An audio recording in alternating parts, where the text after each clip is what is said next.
ترکی میں نئی تاریخ رقم کر دی گئی۔ میں فیصل عزیز صبح ہی آیا صوفیہ کے باہر جا پہنچا اور یہ دیکھ کر حیران رہ گیا کہ استنبول کے تاریخی علاقے سلطان احمد میں 23 جولائی کی رات ہی کئی لوگ ڈیرے جمائے بیٹھے تھے۔ یہ علاقہ ترکی کی جامع مسجد سلطان احمد جو بلیو ماسک کے نام سے مشہور ہے، توپ کاپی پیلس جس میں حضور صلی اللہ علیہ وآلہ وسلم کی نوادرات موجود ہیں اور آیا صوفیہ کی وجہ سے مشہور ہے۔ 24 جولائی کی صبح ہوئی جس کا ترک قوم نے 86 برس انتظار کیا تھا۔ لوگوں کی بے قراری کا یہ عالم تھا کہ ٹرام وے بند ہونے کی وجہ سے وہ پیدل ہی احاطہ سلمان احمد میں جمع ہونے لگے تاکہ وہ اس یادگار دن کا حصہ بن سکیں جب 86 برس پر آیا صوفیہ کو دوبارہ نمازیوں کے لیے کھولا جا رہا ہے۔ آیا صوفیہ میں نماز جمعہ کی ادائیگی کے لیے ترکی میں مقیم ہر قومیت کے لوگ پہنچے، ان میں پاکستانی بھی شامل تھے۔ نماز جمعہ سے پہلے آیا صوفیہ کے اندر خصوصی تقریب صبح 9 بجے ہی شروع ہو گئی جس میں قاری حضرات قرآن مجید کی آیات تلاوت کرتے رہے۔ یہ تقریب تب اپنے عروج پر جا پہنچی جب ترک صدر رجب طیب اردگان کی آمد ہوئی اور انہوں نے خوش الحانی سے سورہ فاتحہ اور سورہ بقرہ کی آیات کی تلاوت کی۔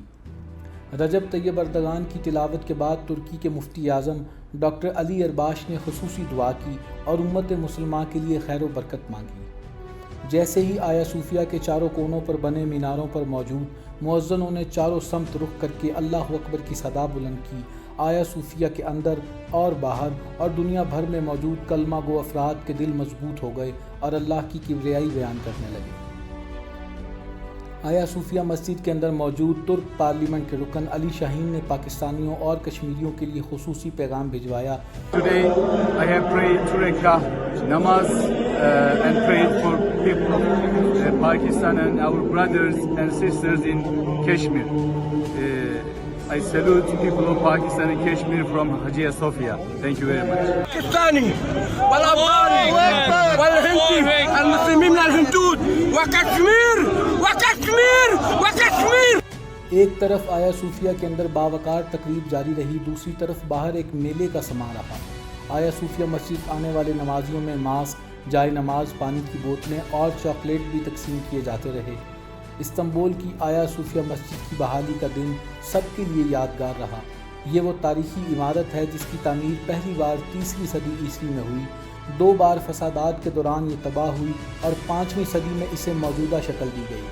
900 سال تک آرتھوڈاکس چرچ رہی، یہاں تثلیث کی داستانیں سنائی جاتی رہیں اور پھر سلطان محمد فاتح نے 15ویں صدی میں قسطنطنیہ کو فتح کیا اور اس کا نام اسلام بول رکھا جو بعد میں استنبول بن گیا اور آیا صوفیہ کو مسجد میں بدل دیا گیا۔